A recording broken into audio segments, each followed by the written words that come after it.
पीहू के जाने के बाद शांतिपुर गांव फिर से सुंदर, शांत और लोग हंसी खुशी जीने लगे थे।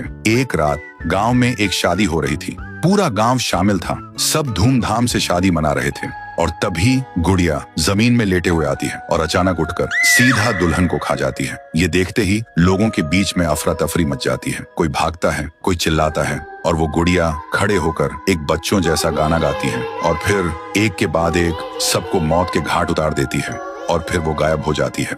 गांव फिर से कांप उठता है। सुबह सब लोग इकट्ठा होते हैं और कहते हैं वो भूखी लड़की वापस आ गई है। इस बार एक गुड़िया बनके लोग घुटनों के बल गिर जाते हैं और रो रो कर कहते हैं, हे भगवान हमें बचाओ। तभी गांव का मुखिया आता है और गुस्से में कहता है, चाहे वो कोई भी हो, है तो एक गुड़िया ही ना, आज रात मैं उसे खुद गाँव से निकालूंगा। फिर रात के ठीक 2:30 बजे मुखिया अपने 2 चेलों के साथ गांव के बीच खड़ा होता है और फिर वही धुआं छा जाता है और वही आवाज,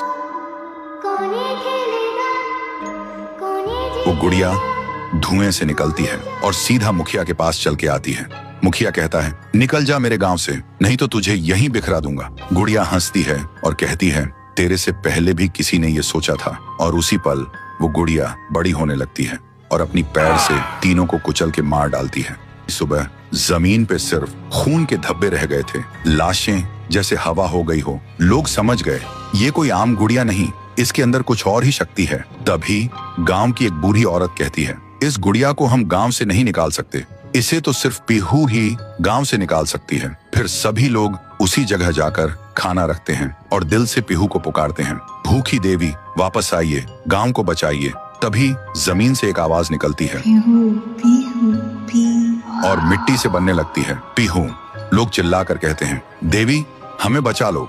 फिर रात होती है। वो गुड़िया गाना गाते हुए आती है, लेकिन अचानक पीहू उसके सामने आ जाती है। गुड़िया रुक जाती है। पीहू उसे पकड़ने जा रही होती है, लेकिन गुड़िया हवा में उड़ जाती है। पीहू भी उसके पीछे उड़ जाती है और अपनी आंखों से आग छोड़ के गुड़िया को जलाने की कोशिश करती है, लेकिन गुड़िया एक धुएं में छुप जाती है और फिर अचानक पीहू के पीछे आके उसे एक जोर का वार करती है। पीहू आसमान से जमीन पे आ गिर जाती है और फिर वो गुड़िया पीहू की शक्ति छीनने लगती है। पीहू की ताकत धीरे धीरे गुड़िया के पास जा रही होती है। कुछ देर बाद पीहू जमीन पे गिर जाती है। जब वो उठती है तो देखती है उसका शरीर धुंधला हो गया है और जब वो अपने आप को छू रही थी तो हाथ उसके शरीर के आर पार जा रहा था। वो वहीं गिर के रोने लगती है और जोर से चिल्लाती है, भैया, भैया, भैया। और उसकी आवाज सीधा उसके भाई के कानों तक पहुंचती है। तो दोस्तों, अगर आप देखना चाहते हो पीहू वर्सेस गुड़िया वर्सेस तुंग तुंग तुंग सहर, तो इस वीडियो को 1.5 लाख लाइक्स तक पहुंचाओ।